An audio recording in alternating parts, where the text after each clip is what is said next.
Hi, my name is Laís Abreu. I'm a vet and a master's student at the University of São Paulo, Brazil, under the advice of Professor Pietro Baruselli, and today we're going to discuss about the study effective reduction age at first calving and increased weaning rate on equivalent CO2 emissions on a cow-calf operation system.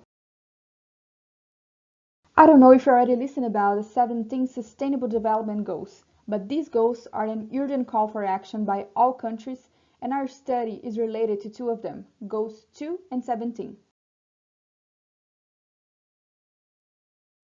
The Goal 2 is about end hunger, achieve food security, and improve nutrition and promote sustainable agriculture. As the world population continues to grow, much more effort and innovation will be needed in order to sustainably increase agricultural production, improve the global supply chain, decrease food losses and waste, and ensure that all who are suffering from hunger and malnutrition have access to nutritious food. The Goal 17 is about the strength and means of implementation and revitalize the global partnership for sustainable development. We can quote research, development, deployment, and widespread diffusion of environmentally sound technologies, like innovation, business opportunities, and trade of environmental goods and services, and institutional investments. So, the study aimed to evaluate the impact of using fixed-time artificial insemination on reduction of age at first calving from 48 to 24 months and increase of weaning rate from 60 to 80% in beef heifers and cows, also need for pasture areas and equivalent CO2 emissions. And two types of cow-calf operation systems were used. The first one was without use of reproductive biotechnologies, also known as a natural service. And the second type was using artificial insemination.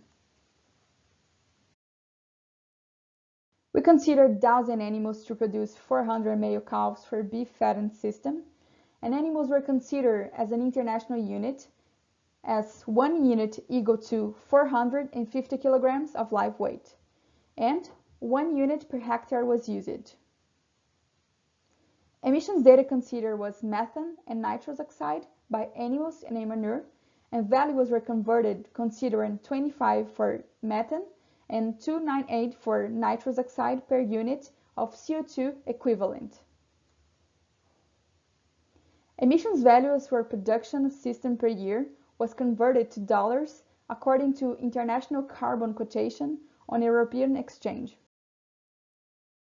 When we look at two systems and we see that in the system using technology we found less use of area due to a higher weaning rate and lower age at first calving, consequently we saw a lowered amount of CO2 or CO2 equivalent and lower cost of these emissions.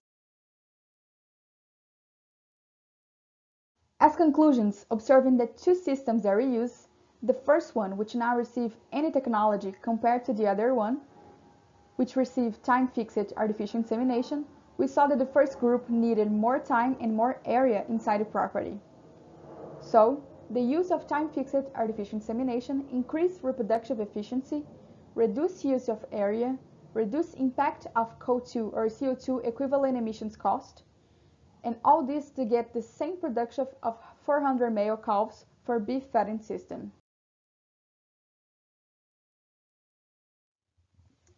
And what is the impact of this study? As an example, if you consider a car using fuel and a covered distance of 1,000 kilometers in a month, we're going to find an emission of 1,536 kilograms of CO2 equivalent a year.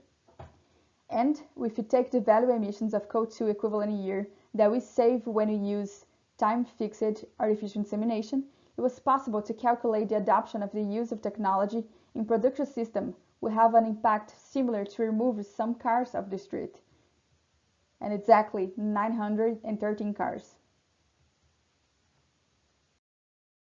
Thank you for watching. For any questions, you can find us with this email or any media.